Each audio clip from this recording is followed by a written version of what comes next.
आप सबने देखा होगा कि जितने भी रिच एंड फेमस पर्सनालिटी है, जो रईस लोग हैं, वो बहुत ही रिलीजियस होते हैं। उनके घर पे पूजा पाठ कीर्तन ये सब चलता रहता है। और आपने ये भी देखा होगा कि जगह जगह पे टेम्पल्स पे जाते हैं, अपने बच्चों के साथ जाते हैं। They keep on seeking blessings from different temples.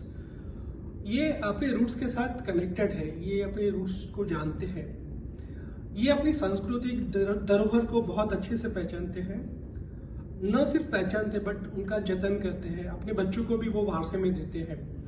तो एक कल्चरल जो इनका जो जनरेशन टू जनरेशन इनको एक वारसा मिलता है कि स्ट्रॉन्ग बिलीफ इन गॉड, ये उनको कहीं ना कहीं अपनी लाइफ में, अपनी सक्सेस में, अपनी पोजीशन बनाए रखने में, या जब भी डिफिकल्ट टाइम आता है तो उसमें बहुत ही इनको ये हेल्प करता है। बिकॉज ये जब रूट्स के साथ जुड़े हैं तो उनको एक बहुत ही सॉलिड उसका एक सपोर्ट मिलता है। And probably that would be one of the strongest pillars of their successful and happy life that we come across. इससे जुड़ी एक बहुत ही इंटरेस्टिंग कहानी मैं आपको आज बताऊंगा। ये कहानी महाभारत के युद्ध की है।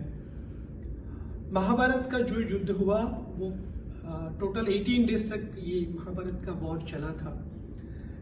धर्म युद्ध में पांडवों के लिए, धर्मराज युधिष्ठिर के लिए और अर्जुन के लिए जो सबसे बड़ी चुनौती था वो कर्ण था।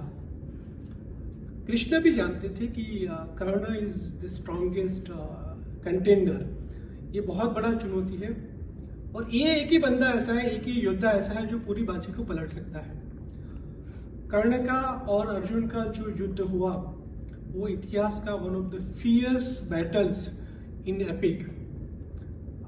इट वाज 17 डेज, 17वें दिन पे अर्जुन और कर्ण का युद्ध होता है।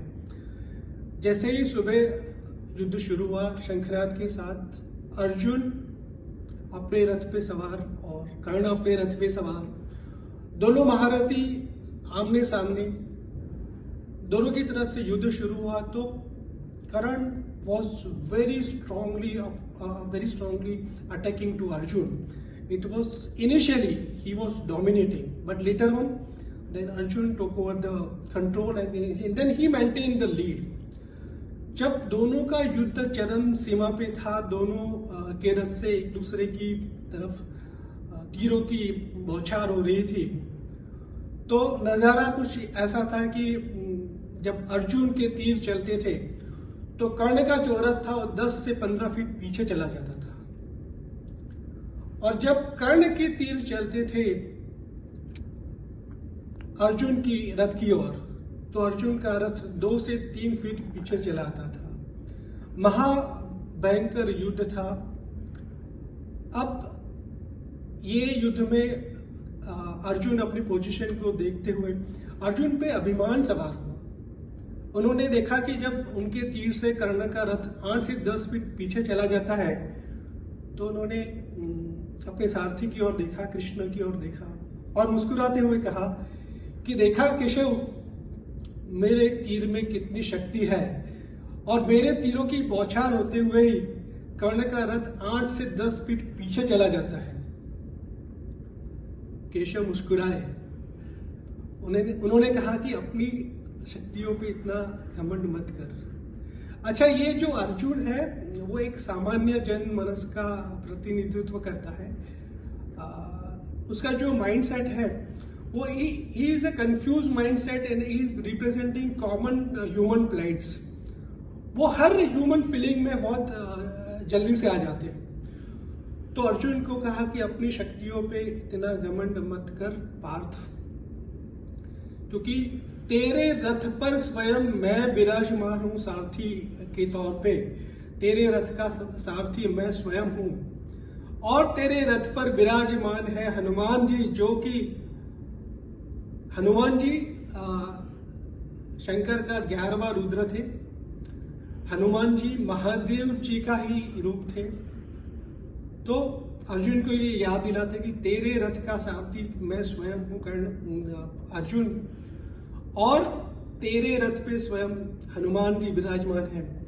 हम दोनों के होते हुए अगर तेरा रथ 2 से 3 फीट पीछे चला जाता है तो कल्पना करके अब अगर हम तेरे साथ नहीं रहेंगे तो क्या हालत होगा।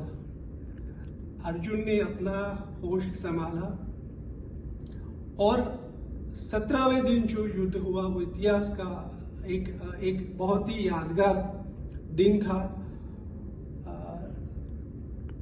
अर्जुन के साथ लड़ते हुए कर्ण 17वें दिन पे वीर गति को प्राप्त हुए और ये एक धर्म युद्ध का ऐसे 18th डे को ये धर्म युद्ध समाप्त हुआ।